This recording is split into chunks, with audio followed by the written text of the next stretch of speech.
morning. How are you doing? Morning to you and of course to all of your listeners, you know, and viewers, I beg your pardon, but you know, it's great to be here. Nice. How did you manage to wake up this morning after such a long weekend of excitement?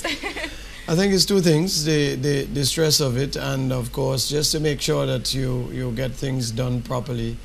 And indeed, you know, it's tiring, but we get used to it after doing it for so many years, and what you get is a sense of satisfaction, especially when they come up to you and tell you, look guys, this is the best ever. You know, we've had reports coming from and far and wide. You know, the lady from the Billfish Foundation, she sent emails saying, listen, you all really have put on a fabulous tournament. I've never experienced one in all my life, you know, as warm and friendly as this. And this is what makes the difference for all of us, and it motivates us all throughout the entire period, you know. Nice. So I'm guessing that it definitely met all your expectations? Indeed, it exceeded it, you know. It's not easy to get an invite and indeed see it in reality.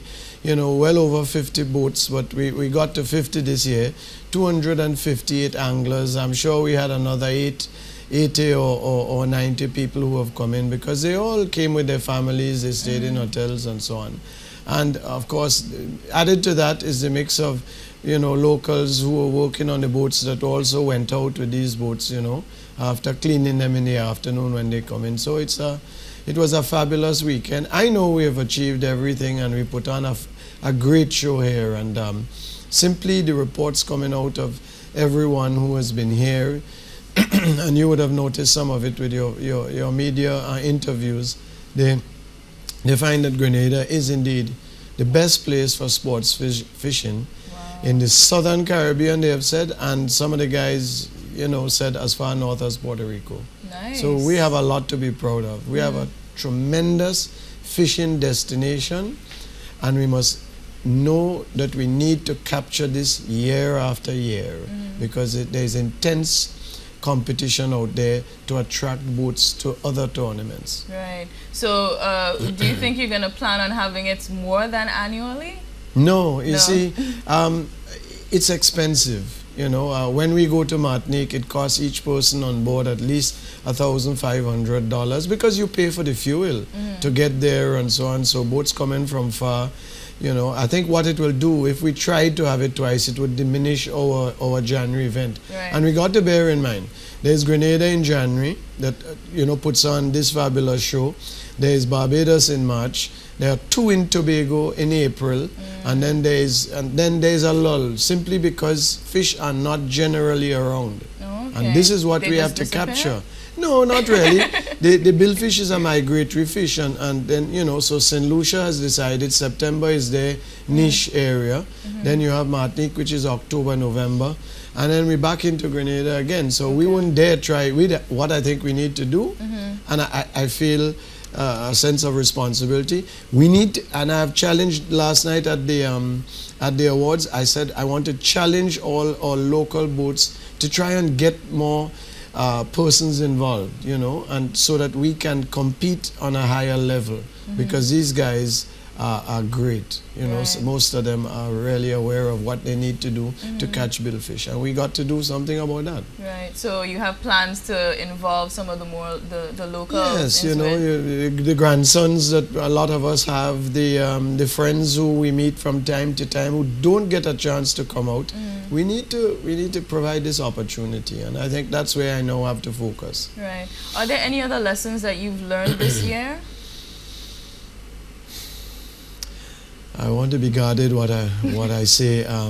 Yes, security. Okay. We've had one negative little issue, and I'm really disturbed about it. It's all to do with the theft of a rod, 2 rods.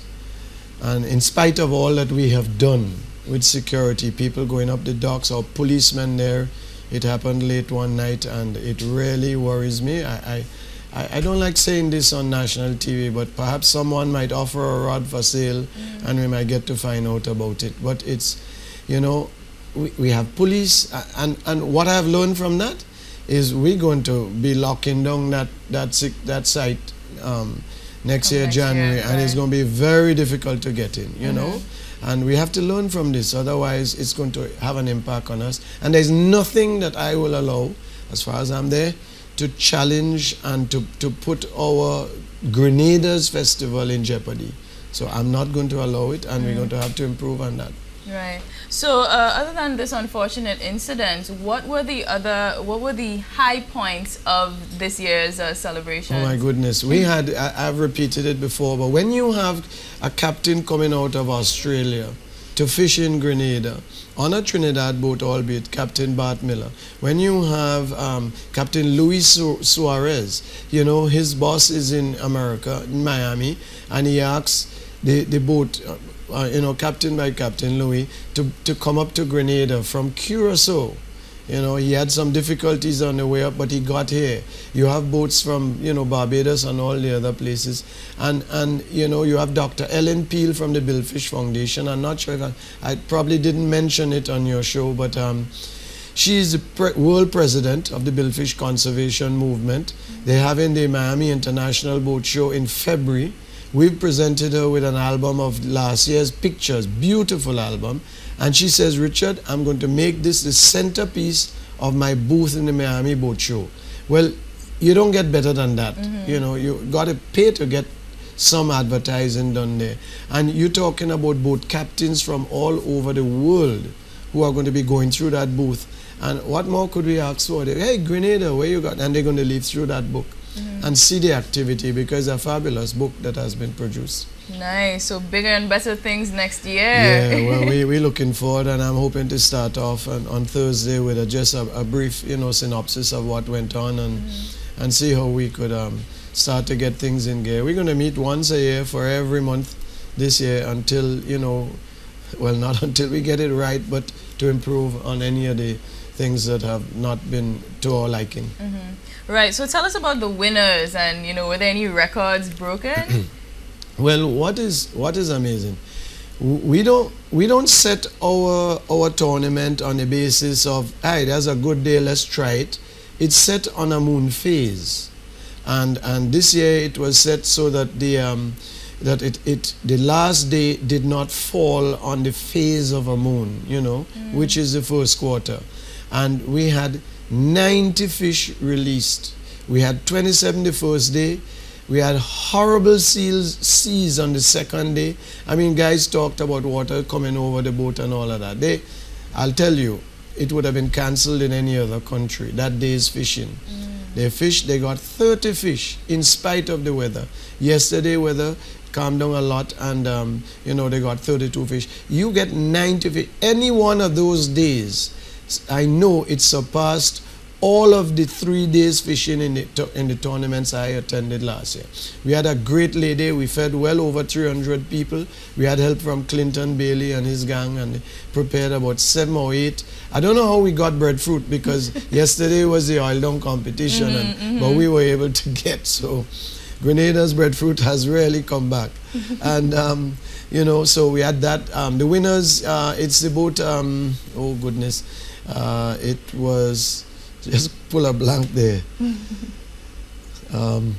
Anyhow, it was, I'll get it shortly, but you know, they had a great time, and you know, they're going to be, it's Abracadabra from Trinidad.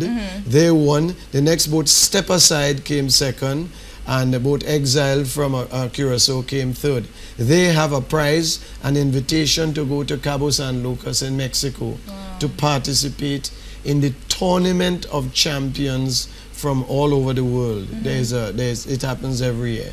So don't talk about the prizes. They won the Grand Slam prize, which is a dinghy that was sponsored by Budget Marine, and an engine and rod and reels and oils and everything. It really was a fabulous prize-giving event, and perhaps you'll see some footage in due course, and I hope you show it. I think this has been a great contributor to Grenada's sports tourism, to Grenada's economy, and I stand, you know, unbowed, because I know we did a great job. We had fabulous people assisting us. Ali Day, you know, they helped with our marketing. We had sponsors that chipped in, and that really has helped us to come over, just bear the bar, you know, And next year we're going to lift it even higher. Right. So as you mentioned, the sponsors, were the sponsors also pleased with this year's event? Every one of them. I have had nothing negative from any of them. Budget Marine, I one day tried to call them all, but we had Beacon Insurance. We had another sponsor who had to pay out the price. It's an insured price, the dinghy and the engine. It's an insured price, so he has to pay out. But I'm sure as an insurer, Grenadian General, they're happy to pay this cost, because it sort of gives them a lot more mileage and a lot, you know. So great contribution. Carib was there, and a lot of the others, distillers, Lime, they always, in fact, I think it's going to get even bigger, because we have really, you know, set a new level now, as we've been told. Everyone has really congratulated us. Nice. So we're seeing some images here. This is a lovely picture.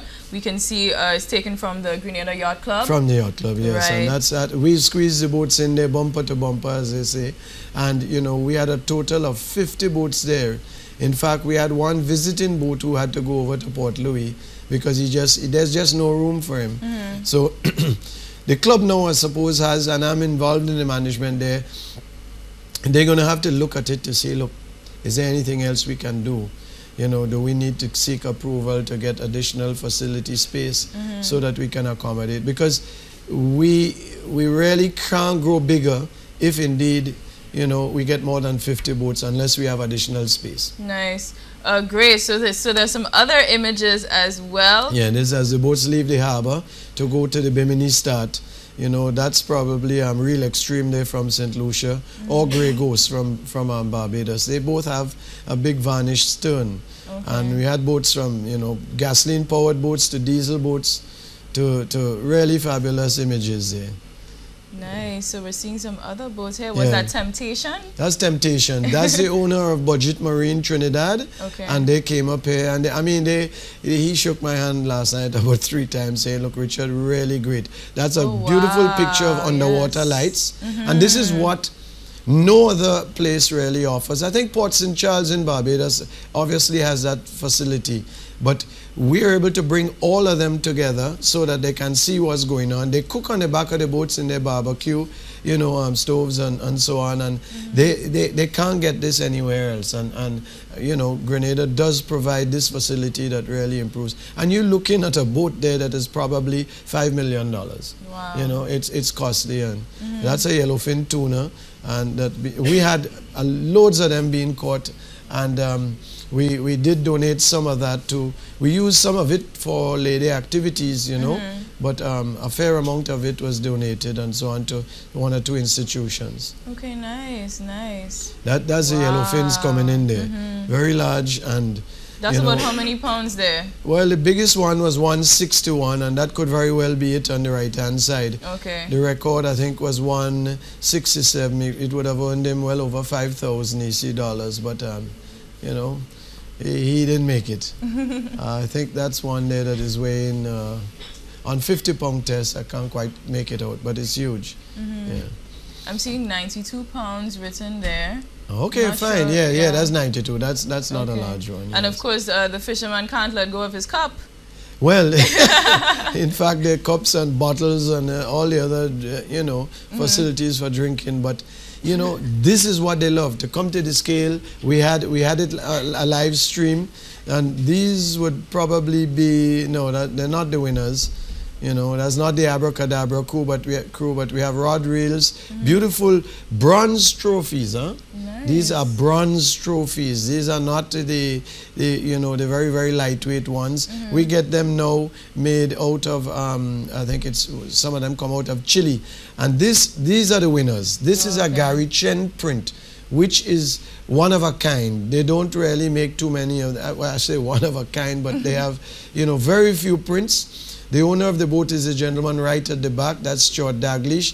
Quite a few of his sons. They have tackle. They didn't show the footage. They have coolers, rod and reels, plaques, barometers, and a lot. So they really, and of course, the dinghy and so on, which they won. So they're really going back with their hands full today. Nice, nice. Okay, great. So, lovely pictures from the Spice Isle Billfish Tournament. Thank you so much, Mr. McIntyre, for joining us and sharing your successes. I must say congratulations. Yes, I thank you. And hopefully you get some rest today, right? Well, back to the office, but I think the stress is no longer there.